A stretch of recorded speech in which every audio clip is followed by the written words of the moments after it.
My guest today is Erdem, CEO and founder of August Soft. Jem's an interesting guy, always fun to be around. He's actually a Turkish immigrant that came to the United States and started a software company literally from nothing. He's also spent a lot of his time and energy and funding with other early emerging tech entrepreneurs. Let's go talk to Jem. This is Lead by Change with Erdem. My name's Jeff Martin. I have a passion for change. I'm the founder of Collective Genius, a speaker, jiu-jitsu addict, technology advocate, and a Prius owner willing to go anywhere to hear stories of technology pioneers. Lead by Change is a series where we sit down with technology leaders outside their offices to hear their stories. As we travel from city to city, we'll meet with them and learn how they lead by change. This is Jem. Hey Jem, this is Jeff. Hi Jeff.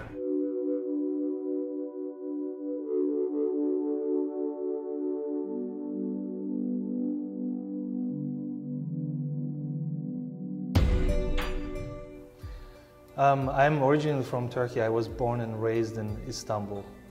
I came up from a relatively poor family, I would say, in United States standards. I had a very rich childhood, but we didn't have hot water or central heating. And we lived in a little town, small town outside Istanbul.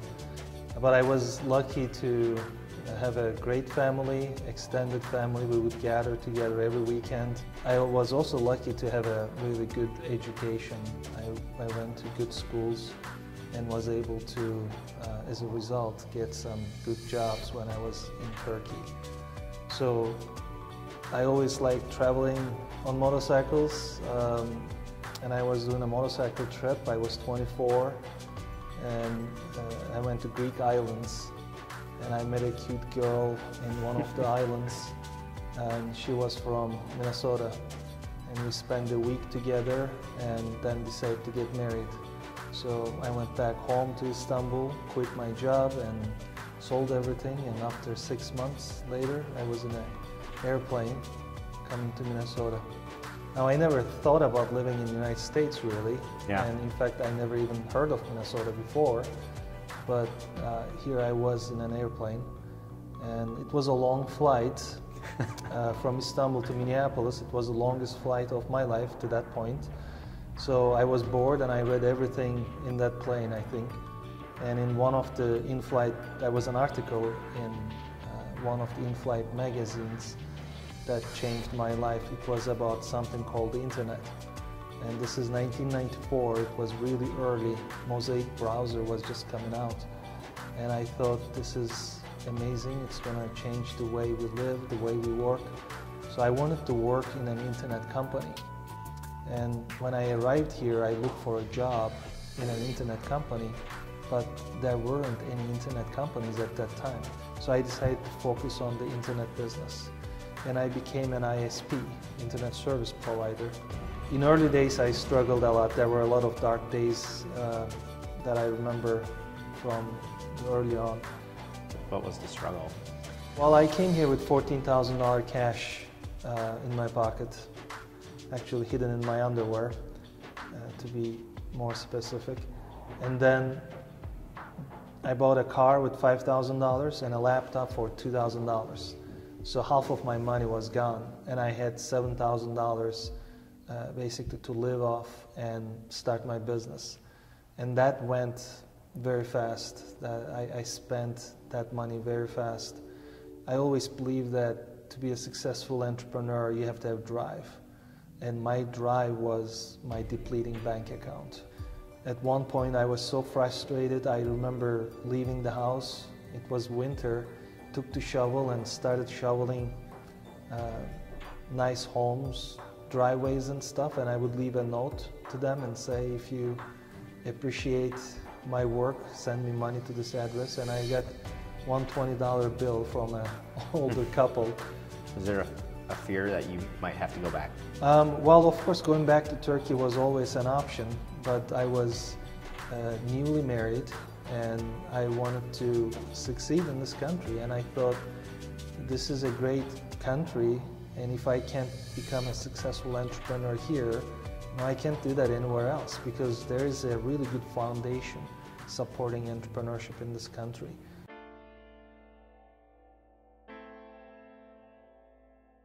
What was the turning point for you through those dark days? Well, while I was running my company, I realized I have to get a job.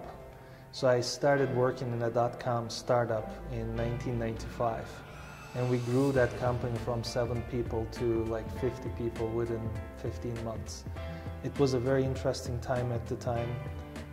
We raised $1 million with a PowerPoint and with letters of intent and a couple prototypes. We raised another $1.5 million.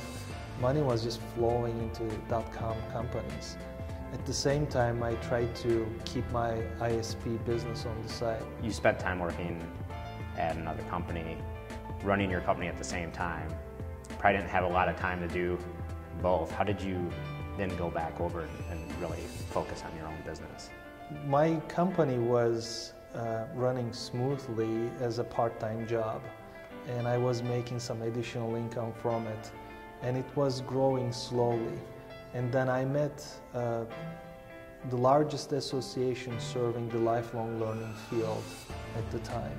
And they told me if I build a software, their members can really use it. And I didn't know anything about the education field, but I knew how to build a software product. So I built what became Lumens now, which is the leading product in the lifelong learning field, used by many colleges and universities in North America. And it required my full-time attention. And in '99, I started again working in my company full-time. And it was still a struggle because it was a very small company, and I really didn't know how to scale a company. And I was going to University of St. Thomas at that time. And I met a teacher there that changed my life. I asked him to be my mentor, and he was gracious enough to accept that. And after that, we met almost half day every 2 weeks, about 2 years. Wow. He gave me a lot of his time. He would always keep me focused on what I have to do. And that really made an impact. He would ask very smart questions, and he would make me think. And sometimes just verbalizing what is in your mind to somebody is actually a very important process. Did that make a big impact on your business, do you think? It definitely did. You can even see my business kind of start to take off after meeting him. What were some of the stages in the business that you went through? Initially, I had a virtual company. Almost 5 years, I worked from home, and I had a team of about 12 people in Portland. They all work from home, and that was the early stage. And then when I realized this is going to be an established company and I need to really take the next step, so that's when I established offices and start to hire people here. So that was a big change in the company structure. What is it, you talked about hiring people, and I'm always interested in how people hire people, and what is it about Augusoft that really helps you guys bring good talent into the company? So we hire based on our core values, and also we hire, fire, promote, and do annual reviews based on our core values. So that fit is a very important thing we look at the new hires. Entrepreneurship and mentorship has been a really core component to your life. I know that you've been really involved in the community locally in the Twin Cities around entrepreneurship, technology. Yes, mentorship has been very important in my life because my mentor changed my life. And I would ask him, how do I pay you back? And he would say, you will give it forward one day. And that always stayed with me. In 2000, I started Project Skyway. It was Minnesota's first tech accelerator program. We brought in, we chose emerging tech entrepreneurs from the community. We helped them with seed money, mentorship. We gave them office space. And I helped about 10 companies like that. I sponsored them. And after that, I converted that to a seed fund called Skyway Fund, and I invested in another 6 companies through that fund. The Entrepreneur Rally, I know we combine that with Entrepreneur Organization to make a cool event, but you really started. We bring accomplished entrepreneurs around Twin Cities to help emerging entrepreneurs. It's a mentorship program for one night. It's a very fast-paced program, and we attract about 70 mentors and about 200 mentees to that event. Do you have any advice for emerging or new entrepreneurs? When I started Project Skyway, I thought about what is a good entrepreneur, because we had to select among many applicants, and we had to really think about who would make up a good entrepreneur. And I came up with 3 things, and those 3 words are passion, drive, and persistence. I believe you have to be passionate about being an entrepreneur, or passionate about something.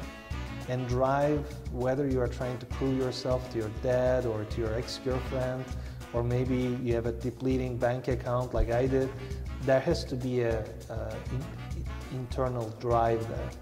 And persistence is, I think, the 3rd key component of a successful entrepreneur. My advice to new entrepreneurs: make sure you have these 3 things. And then whatever you do, success will eventually come. We're at Northeast Yoga today, owned by Annie Hansen, and we're going to do a little bit of yoga later. But one of the stories that she told me is you actually inspired her to leave where she was doing yoga and actually to open the studio. And yoga is a piece of your life too that we haven't talked about, but it's something that you do to get away. And how long have you been doing yoga? I started in 1999. It has become a big part of my life. And I actually did yoga next to Annie for a long time. And then she started teaching, so I went to her class a year later, and she was amazing. So she really became an amazing teacher. And then I took her classes for 5-6 years, and then she was thinking about opening her studio, and I certainly encouraged her, and she's still my teacher. I really appreciate how she grew as a yoga teacher as well as an entrepreneur. What's yoga do for you? Yoga is, well, there's a physical aspect of it. Working on a desk in front of a computer, you start developing bad posture, because in Western world we use a lot of our front muscles. We don't really use our back muscles, and yoga really helps you work those muscles that you don't usually use in your daily life. There's a Chinese proverb that says your front shows your past and your back shows your future. So the yoga really helps me physically have a better posture. In fact, after age 30, after I started yoga, I grew an inch. I was the only guy in the classroom with maybe 4 or 5 other ladies. And now when you look at the classrooms, there are 60, 70 people in classrooms. Men and women are equal numbers.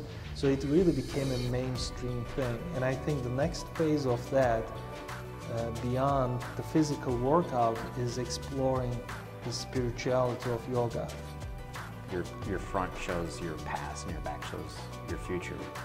What's your back telling us? I have a strong back. Well, in the future, when I look at my future, I see myself doing more traveling. I love motorcycle trips. I love sailing. I'd like to sail more. I'm teaching my kids how to sail. And I also want to continue to give back to my community. I think Entrepreneurs Rally is definitely something I will focus on moving forward and continue my investments in emerging entrepreneurs as well. I think that's what is in the future for me.